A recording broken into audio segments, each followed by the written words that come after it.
오늘 함께 나눌 말씀은 출애굽기 25장 23절부터 30절까지의 말씀입니다. 이 말씀을 통해 진설병 상에 관한 말씀을 나누도록 하겠습니다.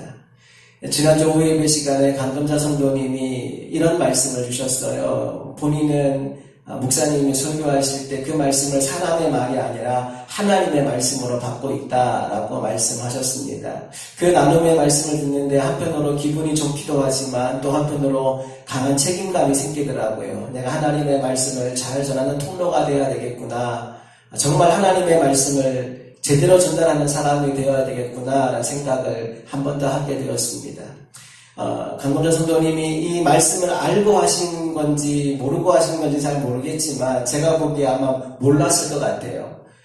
성경에 보니까 성도님이 하신 말씀이 그대로 나와 있어요. 사도 바울이 데살로니가 교회 성도들에게 편지하면서 그들이 하나님의 말씀을 그렇게 받았다라고 기록해 놓았습니다. 2장 13절 말씀인데요. 제가 읽어볼게요. 그러므로 우리가 하나님께 끊임없이 감사함은 너희가 우리에게 들은 바 하나님의 말씀을 받을 때 사람의 말로 받지 아니하고 하나님의 말씀으로 받음이니 진실로 그러하도다. 이 말씀이 또한 너희 믿는 자 가운데에서 역사하느니라. 데살로니가 교회 교인들이 사도 바울을 통해 설교 말씀을 들을 때 사람의 말로 받지 않고 하나님의 말씀으로 받았대요. 그랬더니 그 말씀이 믿는 자 가운데서 역사하는 힘이 강력하다라는 거죠. 오늘도 예배할 때 사모합니다. 저라는 저도 하나님의 말씀의 통로가 되고 듣는 여러분도 하나님의 말씀 앞에 선자들이 되어서 그 말씀 붙잡고 살아 말씀의 능력을 경험하는 인생들이 다 되기를 주님 이름으로 축복합니다. 자, 우리가 지난주에 살펴본 것은 언약궤였습니다. 언약궤는 어디에 있는 거냐 하면 성막 제일 안쪽 지성소 안에 있는 겁니다. 여기 성막 조감도를 보시면 뜰이 있고 성막이 있습니다. 성막은 둘로 나누어지는데 앞부분을 성소, 뒷부분을 지성소라고 부릅니다. 이걸 단면도로 잘라보면 이런 모양입니다. 제일 안쪽에 있는 것이 지성소고 앞쪽에 있는 것이 성소입니다. 성소를 통과하여 지성소 안에 들어가 보면 홀로 있는 저 성물이 바로 언약궤라는 거지요. 특별히 성소 안에는 세 가지 성물이 있습니다. 제일 앞에 보이는 촛대, 그리고 진설병상, 그리고 지금 제사장이 서 있는 분향단, 이 세 가지가 성소 안에 있는 물건인데 오늘은 그 중에 첫 번째로 진설병상을 살펴보려고 합니다. 먼저 본문 25장 23절 말씀을 보면 진설병상의 재료와 규격이 나옵니다. 함께 읽어볼게요. 너는 조각목으로 상을 만들되 길이는 2규빗, 너비는 1규빗, 높이는 1규빗 반이 되게 하고. 재료가 똑같죠. 언약궤의 재료도 조각목이었는데 진설병 상의 재료도 조각목입니다. 길이가 2규빗, 1규빗, 1규빗 반 그랬어요. 1규빗은 팔꿈치부터 손끝까지 길이를 말합니다. 약 50cm 정도 되는 길이입니다. 그렇기 때문에 이쪽 가로 길이가 2규빗이니까 100cm, 세로 길이가 1규빗이니까 50cm, 그리고 높이가 1규빗 반이니까 75cm 정도가 되는 그런 상을 만들어라 라고 말씀합니다. 24절 말씀에 순금으로 싸고 주위에 금태를 두르고 라고 말씀하고 있어요. 여기까지만 보면 뭐와 비슷하냐 하면 우리가 앞에서 살펴보았던 언약궤와 아주 비슷합니다. 재료가 똑같죠? 조각목으로 만들었습니다. 길이가 아주 비슷해요. 규격도 비슷하고, 그리고 금태로 두르는 것은 똑같습니다. 차이점이 뭐냐 하면 언약궤는 언약의 돌판을 넣어두기 위해 만든 거고요. 진설병상은 진설병떡을 올려놓기 위해 만든 겁니다. 용도가 다른 거죠. 앞에 있는 건 넣어두기 위해, 뒤에 있는 건 올려놓기 위해 만든 겁니다. 그래서 각각 다른 물건이 하나씩 추가됩니다. 언약궤에는 언약궤를 덮는 뚜껑, 속죄소라는 뚜껑이 필요했다면 진설병 상에는 다른 물품이 하나 더 필요합니다. 뭐가 필요하냐? 25절 말씀을 읽어볼게요. 그 주위에 손바닥 넓이만한 턱을 만들고 그 턱 주위에 금으로 태를 만들고. 여기 있는 이게 바로 턱입니다. 턱이 뭐냐 하면 올려놓은 진설병이 쏟아지지 않도록, 떨어지지 않도록 테이블 주위에 방어막을 세워놓은 거죠. 물건이 떨어지지 않도록 만든 게 턱인데 손바닥 넓이만하게 턱을 만들고 금태로 두르라 라고 말씀합니다.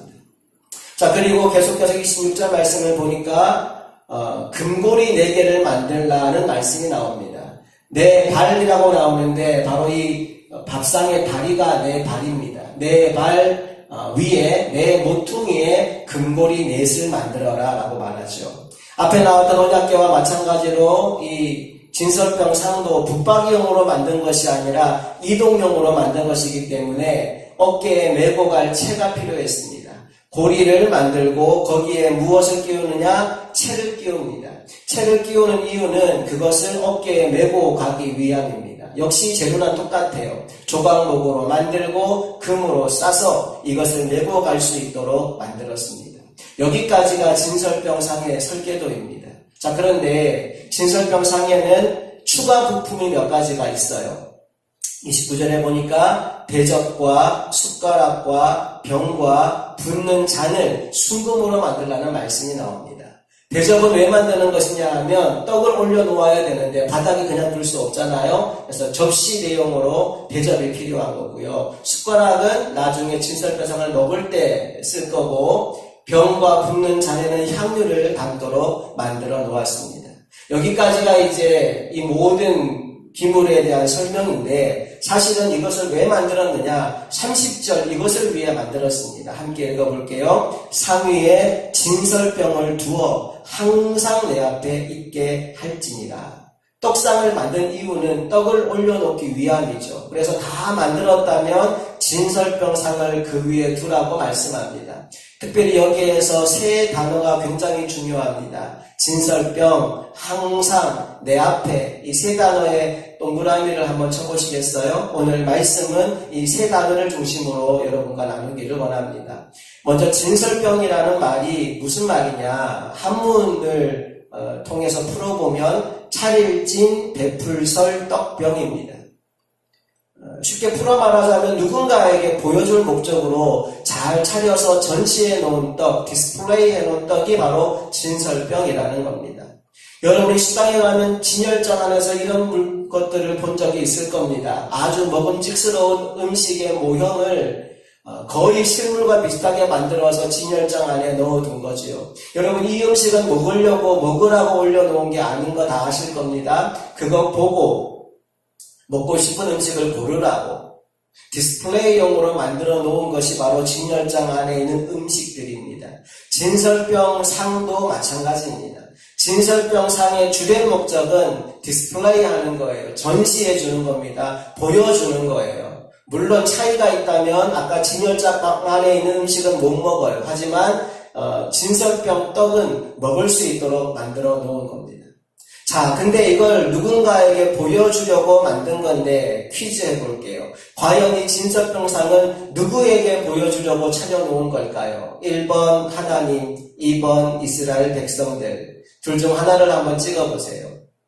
정답은 2번 이스라엘 백성들입니다. 1번으로 생각하는 사람들이 떠올리는 그림은 이런 거예요. 제사 지낼 때 제사상을 차려놓고 귀신들이 와서 먹고 간다. 귀신들 앞에 차려놓은 게 제사상이죠. 마치 이것처럼 하나님 앞에 하나님 드시라고 차려놓은 게 진설병인 것처럼 생각하는 사람들이 있단 말입니다. 하지만 시편 50편에서 하나님 뭐라고 말씀하시느냐? 나는 그거 안 먹어. 내가 수소의 고기를 먹으며 염소의 피를 마시겠느냐? 하나님은 영이시기 때문에 이런 음식이 필요하지 않다는 겁니다. 이 진설병상은 이스라엘 백성들에게 그들이 보고 무언가를 깨달으라고 차려놓은 것입니다. 그렇다면 하나님이 그들이 깨달아 알기를 원하시는 핵심 메시지가 뭐냐? 바로 너희들에게 먹을 것을 주시는 분이 하나님이심을 알라는 메시지가 이 진설병 안에 담겨 있는 겁니다. 아까 우리 동그라미 친 것 중에 내 앞에라는 말이 있었죠. 이 말은 하나님 앞에라는 말입니다. 뭘 의미하는 걸까요? 하나님 앞에는 항상 먹을 것이 있다는 겁니다. 하나님 앞에 진설병을 놓고 이스라엘 백성들에게 이렇게 메시지를 전하는 겁니다. 하나님 앞에는 항상 먹을 것이 있다. 제가 학교에서 교목으로 일할 때 교목실 안에는 항상 먹을 것이 있었어요. 초콜릿이며 음료수며 과자며 여러 종류의 간식거리들을 사놓고 있었어요. 제가 왜 교목실 안에 그런 간식거리, 과자류들을 사놓았을까요? 제가 먹으려고요? 그렇지 않겠죠. 학생들이 찾아와서 쉬는 시간마다, 점심시간마다 저와 함께 시간을 보낼 수 있도록 학생들을 위해 준비해 놓은 겁니다. 그 아이들 머릿속에 뭐가 인식이 될까요? 교목실에 가면, 목사님 방에 가면 항상 먹을 것이 있다. 예, 그걸 보여주는 핵심 메시지가 바로 진설병 상에 있는 겁니다. 룻기에 보면 나오미 일가가 베들레헴을 떠나서 모압으로 이주하는 장면이 나옵니다. 그들이 왜 베들레헴을 떠날 수밖에 없었을까요? 1장 1절 말씀을 보니까 그 땅에 흉년이 들었기 때문이다 라고 말씀합니다. 베들레헴이라는 말의 뜻은 빵집, 떡집이라는 뜻이거든요. 아이러니하게도 빵집에 빵이 떨어진 겁니다. 빵집에 먹을 빵이 없는 겁니다. 그래서 그들은 베들레헴을 떠나 모압이라는 이방 땅으로 가게 됩니다. 거기서 엄청난 고생을 해요. 남편 죽고 두 아들 다 죽고 고생하고 나중에 나오미가 다시 베들레헴으로 돌아옵니다. 언제 돌아왔느냐 하면 여호와께서 자기 백성을 돌보셔서 그들에게 양식을 주셨다 함을 듣고 베들레헴의 빵집에 빵이 생겼다는 말을 듣고 베들레헴으로 돌아오게 되었다는 말씀이 기록되어 있습니다. 나는 우리 말씀의 교회가 이름만 말씀의 교회가 아니라 정말 생명의 떡을 가진 교회, 말씀의 떡을 가진 교회가 될 수 있기를 간절히 바랍니다. 이 교회에 정말 하나님의 생명의 말씀이 있다는 그 소문을 듣고 하나님을 떠났던 많은 영혼들이 돌아오게 만드는 귀한 교회로 이 교회가 쓰임받게 되기를 간절히 소망합니다. 자, 다시 말씀 본문으로 돌아가서 30절 다시 돌아가 보면 아까 우리 동그라미 친 것 중에 또 하나 있었죠. 항상이라는 말에 좀 집중해 보기 원합니다. 우리가 무언가를 한두 번 하는 건 누구나 할 수 있어요. 그런데 진짜 어려운 게 뭐죠? 항상 꾸준히 하는 게 어렵습니다. 진설병상은 항상 차려져 있어야 됩니다. 그래서 제사장의 역할이 굉장히 중요합니다. 레위기 24장을 보면 이 진설병 떡을 만드는 규정이 나와 있는데 5절 말씀이 이렇게 시작됩니다. 너는 고운 가루를 가져다가 떡 12개를 굽되 각 덩이를 10분의 2 에바로 하여 떡을 12개 구우라고 말씀합니다. 이 12개의 떡은 이스라엘 12지파를 의미합니다. 하나님 앞에 12덩이의 떡이 놓여져 있습니다. 무엇을 의미할까요? 이스라엘 모든 백성을, 하나님의 모든 백성을 하나님이 먹이신다는 겁니다. 여러분, 이 말씀은 그때만 아니라 오늘도 해당하는 줄로 믿습니다. 그래서 마태복음 6장 31절 32절 이렇게 말씀하시죠. 그러므로 염려하여 이르기를 무엇을 먹을까, 무엇을 마실까, 무엇을 입을까 하지 말라. 이는 다 이방인들이 구하는 것이라. 너희 하늘 아버지께서 이 모든 것이 너희에게 있어야 할 줄을 아십니다. 이방인들은 먹고 마시고 입고 하는 모든 것을 스스로 해결해야 되기 때문에 늘 근심하고 고민하고 살아간다는 거예요. 염려하고 살아간다는 거예요. 그러나 하나님을 아버지로 모신 자녀들은 하나님이 먹이시고 입히시기 때문에 염려하지 마라, 걱정하지 마라, 하나님을 의지하고 살아라 라고 말씀하는 겁니다. 진설병상 앞에 놓여진 12덩이 떡이 바로 우리들을 가리키는 것임을 기억하시기 바랍니다. 계속 6절 말씀 보니까 12덩이 떡을 어떻게 배열하는지가 나옵니다. 여호와 앞 순결한 상 위에 두 줄로 한 줄에 6씩 진설하고, 그림으로 보시면 이해가 빠를 겁니다. 여기 상 위에 떡이 12개가 놓여져 있는데 한쪽에 6개, 또 한쪽에 6개, 2개를 두 줄로 진설하게 합니다. 7절에 보니까 너는 또 정결한 유향을 그 각줄 위에 두어 기념물로 여호와 앞에 화제를 삼을 것이라고 말씀하죠. 아까 만들었던 것 중에 2개의 잔이 있었습니다. 2개의 잔을 왜 만들었느냐? 유향을 부어서 향을 담은 그 잔을 떡 위에 올려놓기 위함입니다. 자, 그리고 8절에 이렇게 말씀이 끝납니다. 안식일마다 이 떡을 여호와 앞에 항상 진설할지니 이는 이스라엘 자손을 위한 것이요 영원한 언약이니라. 진설병상은 누구를 위한 거라고요? 이스라엘 자손들을 위한 것입니다. 그들에게 하나님이 어떤 분인지를 보여주기 위해서입니다. 자, 그런데 특별히 8절 말씀 시작하는 말씀을 보니까 안식일마다라는 말씀이 나와요. 무슨 말이냐 하면 이 떡은 올려놓고 계속 두는 것이 아니라 교체를 해줘야 된다는 겁니다. 교체 주기가 얼마인가? 일주일입니다. 안식일마다 7일마다 떡을 교체하라고 말씀하는 거예요.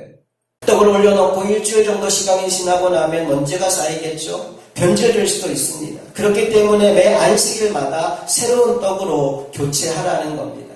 이걸 오늘날로 바꿔 생각해 본다면 주일 예배는 뭐 하는 시간일까요? 여러분 안에 있는 말씀의 떡을 새로운 것으로 교체하는 시간입니다. 지난 한 주간은 지난주에 받은 말씀으로 살았어요.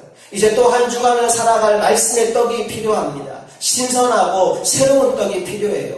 그래서 우리가 주일 예배를 드리는 겁니다. 그러니까 여러분이 주일 예배를 빼먹으면 되겠습니까? 안 되겠습니까? 이번 주 중에 정수기 필터를 갈았습니다. 교체 시기가 좀 지났어요. 그래서 필터를 갈면서 이제 꺼내서 뒤집어 놓았는데 새카만 먹물이 나오더라고요. 제가 기사님께 물었어요. 저게 뭐냐고. 그러니까 숯가루가 나오는 겁니다. 그러더라고요. 그러면서 한마디 더 붙이는데 원래 정상적으로는 저게 나오면 안 돼요. 그러더라고요. 그 필터에 막이 있어서 원래 숯가루가 밖으로 안 나오는데 이게 망가져 버리면 막이 망가지면 숯가루가 밖으로 나온대요. 교체 시기를 넘기면 이런 일이 종종 발생한다라고 말합니다.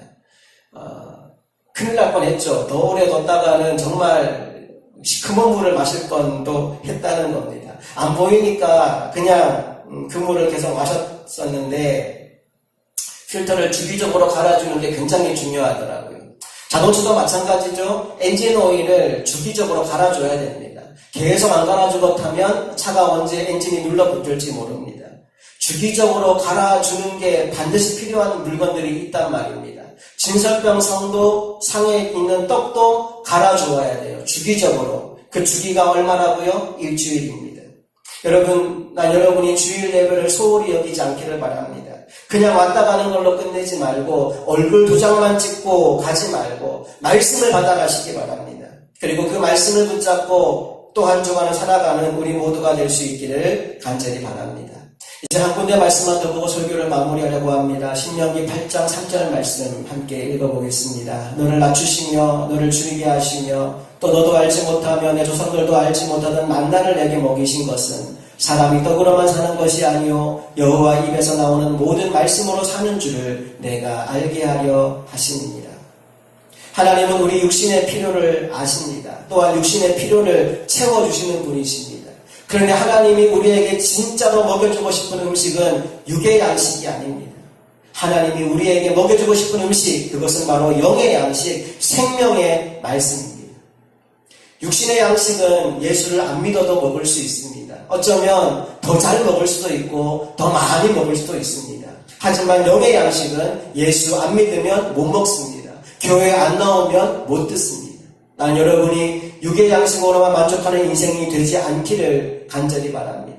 아모스 8장 말씀을 보니까 아모스가 예언하기를 이 땅에 기근이 임할 것이고 이 땅에 가람이 임할 것인데 이 기근과 이 가람은 양식이 없어 죽인 것도 아니고 물이 없어 가라한 것도 아니래요. 여호와의 말씀을 듣지 못하는 기갈이 반드시 오게 될 것이다. 하나님의 말씀이 안 들리는 기근의 때가 반드시 올 것이라는 말씀을 우리에게 해주고 있습니다. 사랑하는 여러분, 말씀을 들을 수 있는 것이 복입니다. 나는 저와 여러분이 그 복을 평생 누리며 살아가게 되기를 간절히 바랍니다.